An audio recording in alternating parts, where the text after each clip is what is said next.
Guys, मैं अगर आपको कहूँ इन फ्यूचर में आप 7 to 8 गीगाहर्ट्ज वाली सीपीयू देख सकते हैं, क्या आप यकीन करेंगे? अगर आंसर है यस तो कांग्रेचुलेशन, आप एक टेक लवर हैं। अगर आंसर है नहीं तो भी कोई बात नहीं है, धीरे धीरे आप भी यकीन कर जाएंगे। और ये बात मैं क्यों बता रहा हूँ, क्योंकि इंटेल के जो Core i9 14900KS इसके ऊपर एक ओवरक्लॉकिंग कॉन्टेस्ट किया और ये सभी वर्ल्ड रिकॉर्ड को तोड़ दिया, जिसमें वॉपिंग 9.1 गीगाहर्ट्ज टच किया, जो वाकई में एक बेहतरीन निशाना है अपकमिंग टेक्नोलॉजीज फ्यूचर का। और इसका वोल्टेज था 1.85 और इसको किया गया था -231 सेल्सियस टेम्परेचर में, जो Ln2 यानी कि liquid nitrogen and gallium nitrate के साथ कंबाइंड होके ये टेम्परेचर गया था। और ये किया गया था ASUS का ROG Maximus G790 apex and core motherboard के ऊपर। लेकिन अगर मैं बात करूँ Core i9 14900KS की नॉर्मल आपको जो CPU मिलेगा, इसका प्राइस होगा अराउंड $750, जो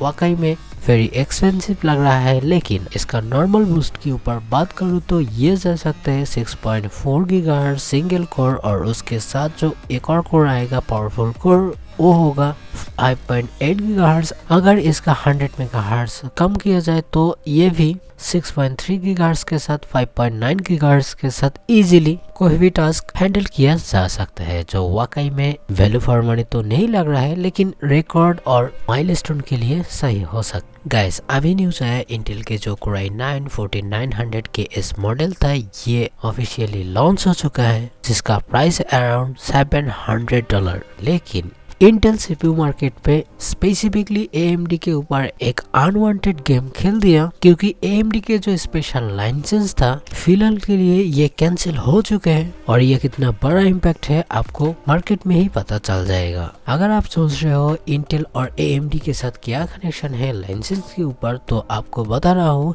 इंटेल ही AMD को पैदा किया था अर्लियर स्टेज में। उस समय एक ही कंपनी था CPU मेकिंग के लिए, इंटेल, और ये थोड़ा तो कंट्रोवर्सी में रहा है, क्योंकि एक ही कंपनी सब कुछ बेच रहा है और सप्लाई भी कम जा रहा है, तो इसीलिए AMD को एक पुश दिया था और लॉन्ग टर्म में लाइसेंस भी दिया। तो इसीलिए CPU मार्केट में इंटेल आज भी राज कर रहा है, लेकिन जल्दी ये बैक आ सकते हैं लाइसेंस के साथ, और भी कुछ रूल एंड रेगुलेशन ऐड हो सकते हैं according to US regulation. Intel फिलहाल के लिए हुआवे के साथ तो काज कर सकते, कोई इशू नहीं होगा, लेकिन AMD बोल रहा है ये अनएथिकल प्रैक्टिस है, जो AMD की बिजनेस में इम्पैक्ट तो पड़ेगा ही पड़ेगा। और मैं माफी मांगता हूँ मेरे लैंग्वेज के लिए, मैं नेटिव हिंदी स्पीकर नहीं हूँ, तो इसीलिए मेरे को आप मदद कर सकते हैं। अगर कोई जगह पे मैं गलत बोलूँ और कुछ छूट जाए तो उसके बाद जो न्यूज़ आ रहा है ये आ रहा है NVIDIA की तरफ से। और अगर आपके पास है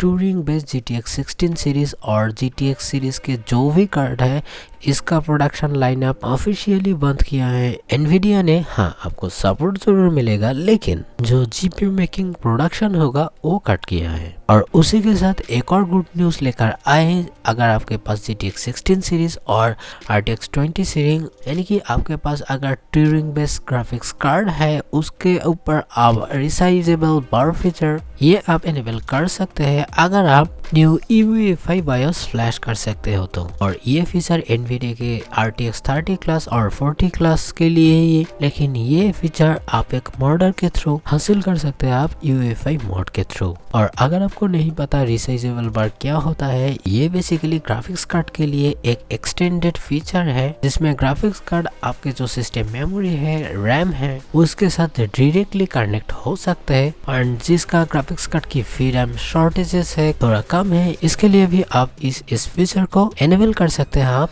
जो वाकई में कुछ गेम में बढ़िया तरीके से कुछ गेम में काम करते हैं। और इसका कॉम्पिटिटर बताओ तो ये AMD की तरफ से आते हैं, जो एक AMD की ऑफिशियल फीचर है, इसको स्मार्ट एक्सेस मेमोरी के नाम से जाना जाता है, जिसमें AMD के ग्राफिक्स कार्ड और CPU के जो सिस्टम मेमोरी है ये आपस में कनेक्ट हो सकते हैं। और NVIDIA, इंटेल और AMD के लिए ये भी फीचर एनेबल आ चुके हैं। उसके बाद जो न्यूज़ आ रहा है ये आ रहा है चाइना से, और मूव थ्रेड जो कंपनी है चिप मेकिंग चाइनीज ओरिजिन, तो ये एक उनके फ्लैगशिप जीपीयू को अनवील किया, जिसमें कंपनी क्लेम कर रहा है ये आउट परफॉर्म कर सकता है AMD Ryzen 5 8600 के जो IGP है RDNA 3 आर्किटेक्चर के ऊपर with Radeon 760M8 compute unit. तो ये वाकई में एक बड़ा क्लेम हो सकता है, क्योंकि Chinese GPU making company Chinese originate ये अगर ये IGPU को क्रॉस कर पाए तो ये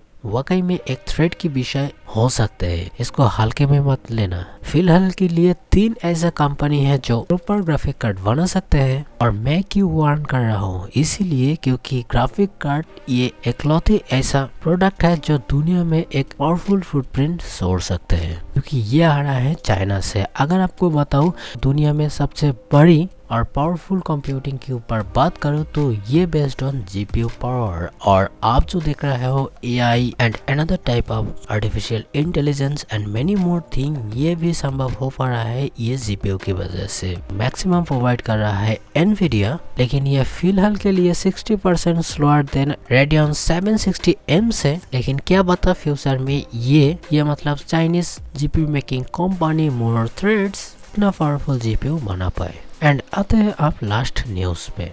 तो ये बेसिकली एक रूमर है जो एनवीडिया के जो अपकमिंग आर्किटेक्चर है ब्लैकवेल यानी कि RTX 50 क्लास के ऊपर होगा। तो बेसिकली ये होगा मेमोरी के ऊपर ये कितना बिट ऑफर कर सकते हैं, कितना बैंडविड्थ ऑफर कर सकते हैं, और ऑब्वियसली ये सभी कार्ड GDDR7 में ही अवेलेबल होगा। एंड इस बार जो और सबसे इंटरेस्टिंग बात होगा, इसका प्रीवियस जो ग्राफिक्स कार्ड था उसमें VRAM कैपेसिटी के ऊपर बहुत बवाल हुआ था। लोग बोल रहे थे क्यों इतना कम VRAM दे रहा है एनवीडिया। तो इसके ऊपर इस बार जो न्यूज़ आ रहा है ये आपको तसल्ली दे सकते हैं, क्योंकि इसका मिनिमम बिट की बात करो 128, इसमें भी आप 448 GBs की बैंडविड्थ देख सकते हैं आप। और मेमोरी मॉड्यूल की बात करो 2GB और 3GB के ऊपर बात करो तो ये वापिंग एंड मिनिमम आपको 8GB to 12GB देगा, और मैक्सिमाइजली 16 GB ऑफर कर सकते हैं। और ये ग्राफिक कार्ड बेसिकली RTX 5060 और 5050 भी हो सकते हैं। ये मैं मिनिमम ग्राफिक कार्ड की बात कर रहा हूँ जो नीचे वाली कैटेगरी के होंगे। अगर बात करो टॉप एंड फ्लैगशिप की तो ये GB202 डाई के साथ आ सकते हैं, जिसमें ऑब्वियसली जो फ्लैगशिप GPU होगा वो 32GB के साथ आ सकते हैं इस बार। Not to mention RTX 5090 but आप 384 वाइडर बैंडविड्थ देख सकते हैं।